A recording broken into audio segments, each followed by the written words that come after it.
welcome back to Rant 237, back with another review. And this is not a first time watch off of Hulu. This is just one that I happened to see was on Hulu. I have seen it before. I actually used to own it. I got rid of it somehow. I don't remember if I sold it, traded it, or what.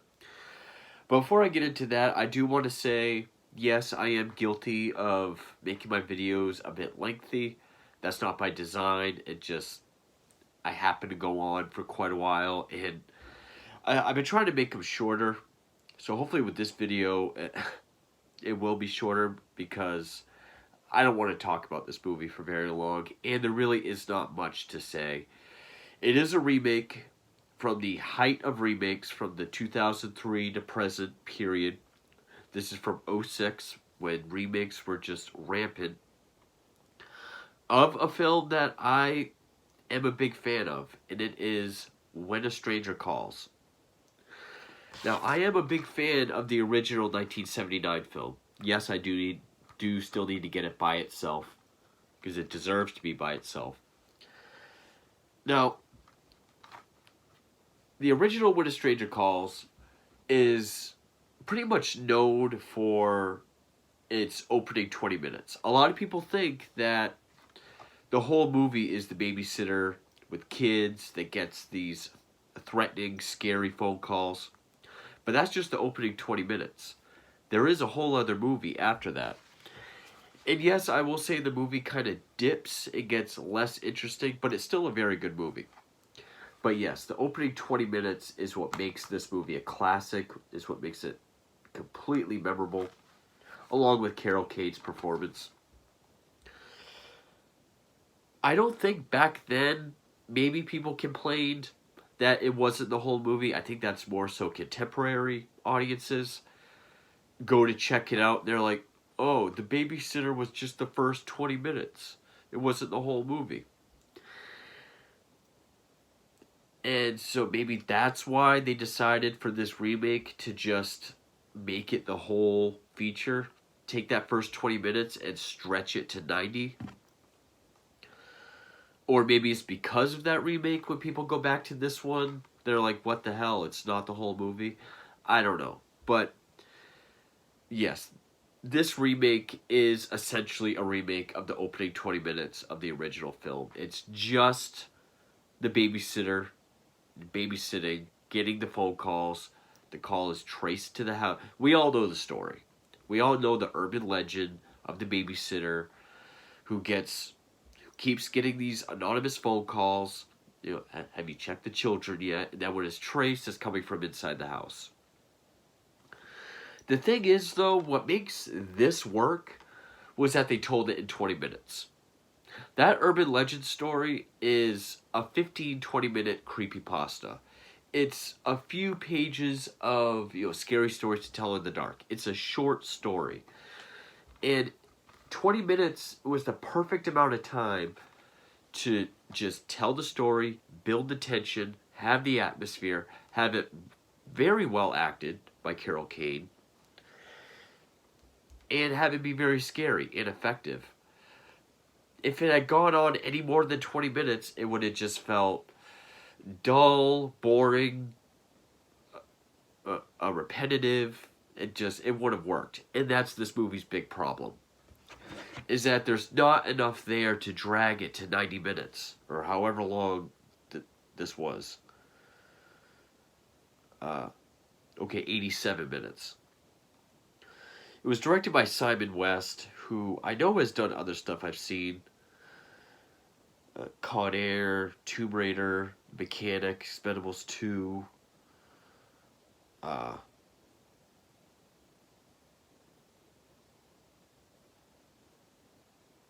Okay, nothing else I've seen, apparently. But, so directed by him, written by Jake Wade Wall, who apparently wanted to do a sequel to this remake, and has since talked about doing a remake of the second half, or, beyond the first 20 minutes, as a sequel to this film. So it would take 2 remakes to tell this story.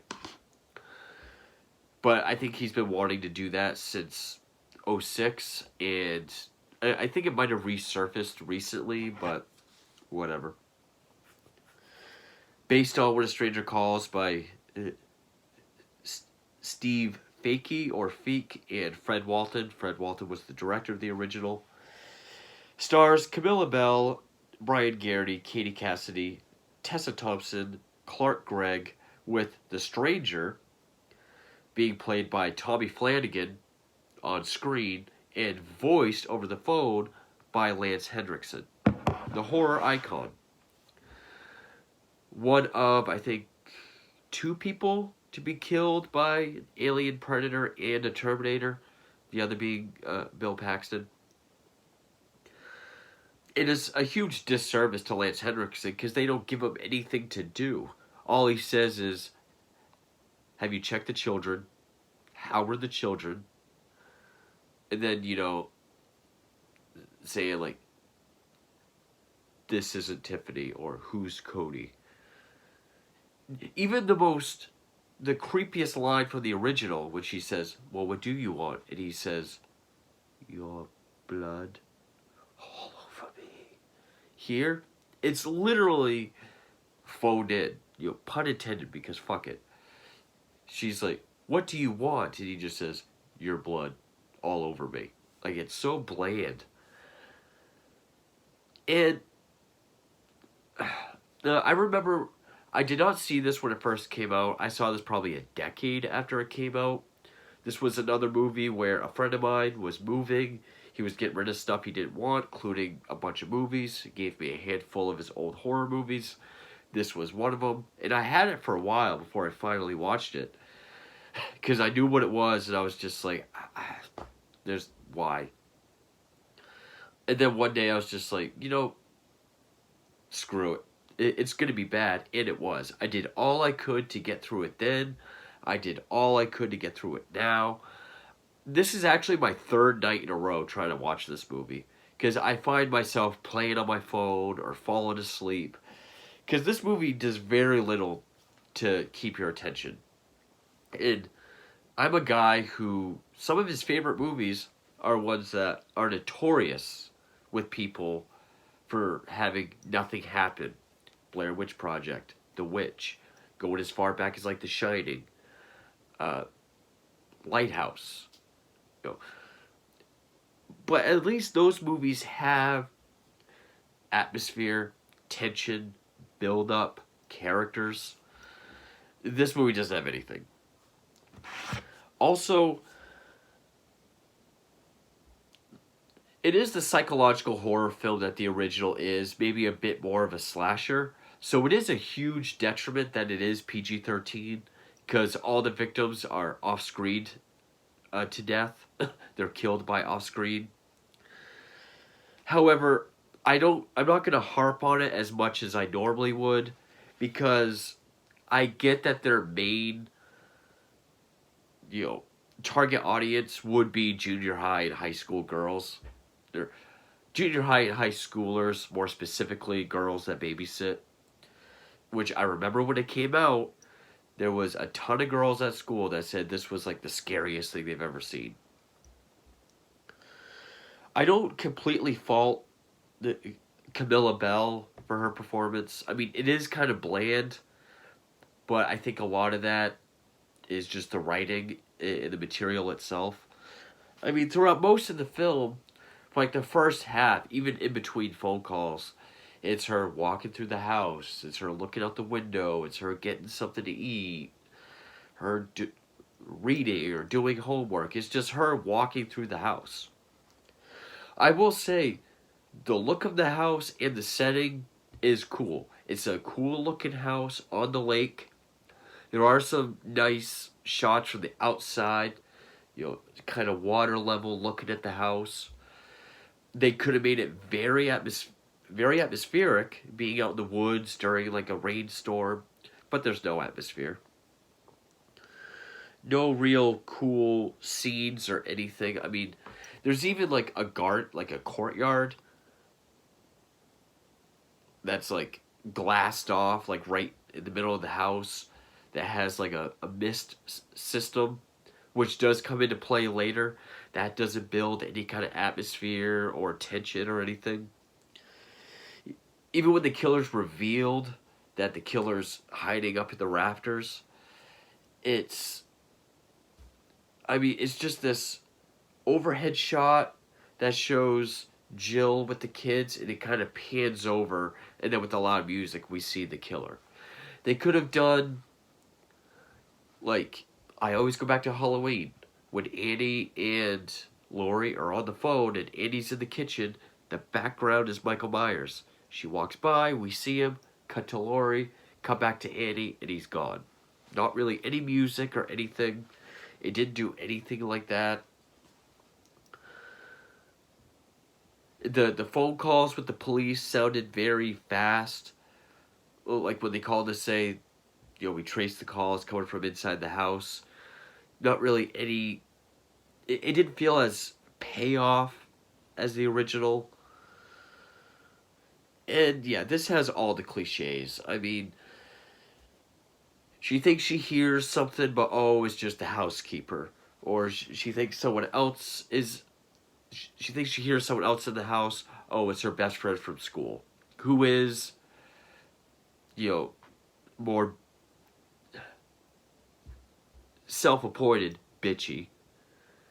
She's having boy troubles, but has to call her boyfriend for help later on. She does get some prank calls as fake outs.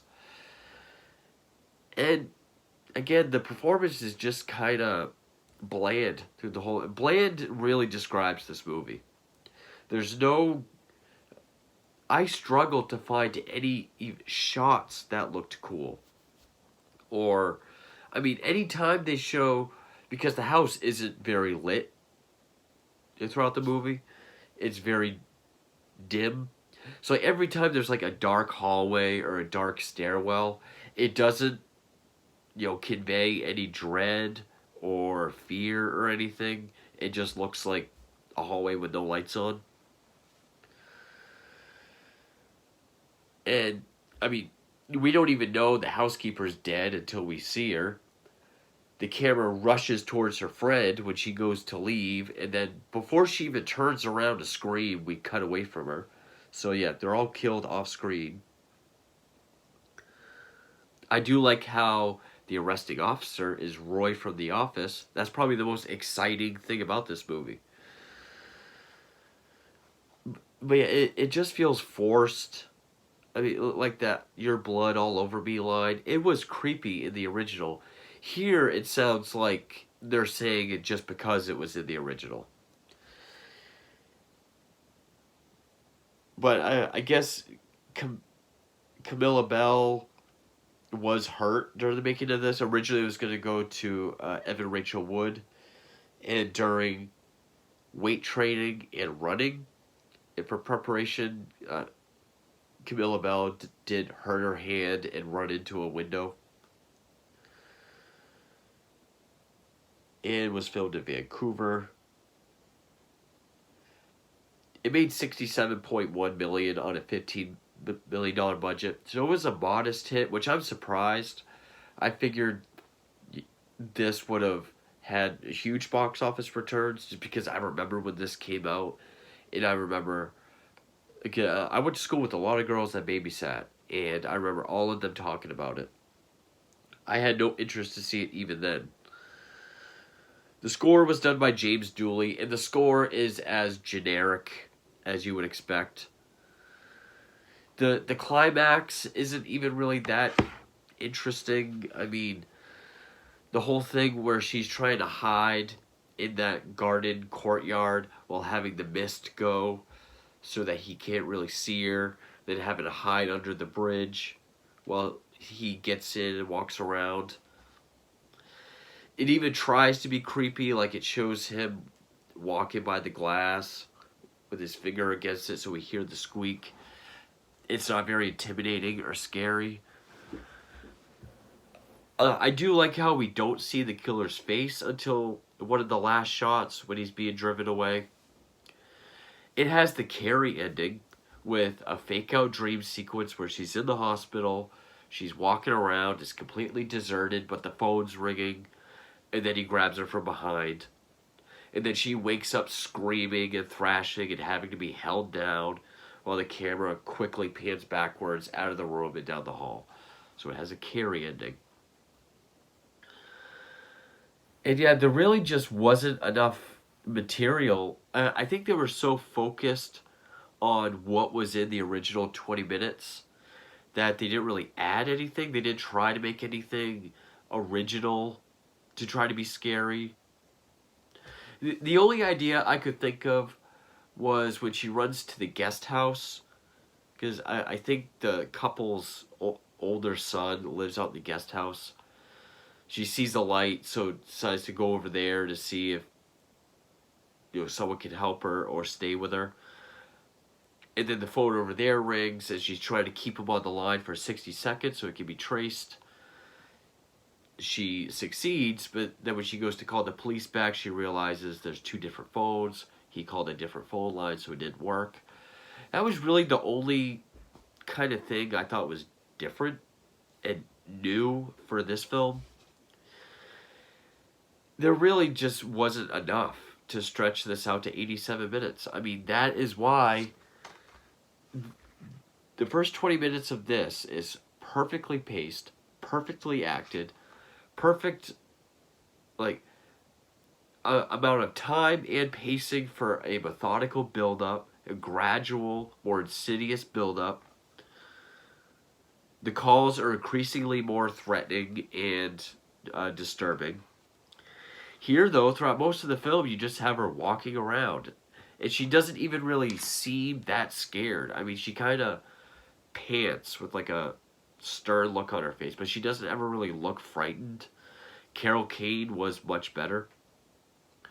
The only other thing that they do different is I don't remember Carol Kane really checking on the children very much, especially towards the end, or the end of the segment, when they tell her the call's coming from inside the house and she just runs. Camille Keaton is a babysitter in this. She checks on the kids. She protects the kids. She is a better babysitter. I will give her that. Or I will give this film that. It's not enough to save it. This movie is so... especially for the times, like, you pop it in and it just feels like 2006. Just so generic, so PG-13, so generically PG-13, especially for like 2006. And there's nothing to this movie. I mean, it's not exactly a Xerox like, say, The Omen, which, side note, or if it was in the comments, I'd have to do parentheses. Actually, no, because they don't use parentheses for side notes. They use it for whole sentences. The Omen and Gus Van Sant's Psycho are not the same kind of remake. One, they just copy it their own way. Psycho, they painstakingly recreate every shot and scene. So, similar but still very different. This isn't an exact copy of that first 20 minutes. But I'm surprised no one said, hey, it's 20 minutes for a reason. Because that's all the time you need for that short story. It's like if they were to make, and I'm sure there is, a story of the hook on the door handle. But they try to stretch it out to an hour and a half. It just wouldn't work. I don't know why I keep reaching for that film. And the acting itself, I mean, we really are with Camilla Bell throughout the whole movie. There's rarely another character on screen. She tries to carry it, but where there's really nothing for her to do, that it makes it very difficult for her to carry it. And again, it really is a disservice to Lance Henriksen to not really have him say anything creepy or scary or threatening other than lines that were in the original, like, your blood all over me. Yes, it's PG-13, but they could have made him say something. Like, let him go nuts. Let him go PG-13 nuts on the phone. But yeah, totally generic, extremely bland, no atmosphere, no tension, no build-up. I mean, even every time the phone rings, there's no sense of, like, ooh, what's going to happen next, like in the original. it it really does kind of feel like a waste of time. Really, it's a wasted effort. This was a movie that did not have to be remade, and they were probably just trying to cash in on the part that everyone remembers, which is the first 20 minutes. And now, if they try to do the sequel slash remake, When a Stranger Returns, where it's everything after that first 20 minutes, even more people are gonna be like, well, what the hell? There's no babysitter. There's no call coming from. They, I mean, there's really nowhere that you could go with it. And I know I've said this before, but a lot of times the original does it perfectly. That's why they're classics. And if people only remember the first 20 minutes of this, it's because it was a perfect 20 minutes. You don't need any more time. You can't have any more time. There's nothing to this movie. Bland as hell. I did do a top 10 worst remakes. And by remakes, I mean 2003 to present, because that's another thing. Remakes 2003 to present were very, very different from 2002 prior, which that's a whole other video. So it's kind of a pet peeve to see top 10 remake videos, best or worst, that have one from the 80s and the 2000s like mixed in, because they're very different beasts. They're very different breeds. But as far as '03 to present remakes, this is definitely one of the worst. And it's only because it's so uninspired. It is so bland. It is so boring. It did absolutely no service or even disservice to the original, even by existing. I mean, all this movie does is exist. That's all it has to it. And yeah, normally PG-13, I would harp on that, but I get that's their target demographic, so I can't really fault it too much. But yeah, awful movie. A chore to sit through. Totally uninspired remake. And even feels more like a cash-in because they only try to remake the stuff that everyone remembers. Just watch the original. Even if you only watch the first 20 minutes, even though the whole movie is good, that's how you do the babysitter getting phone calls coming from inside the house urban legend story. But anyway, that's my review for the awful remake of When a Stranger Calls. Thank you for watching.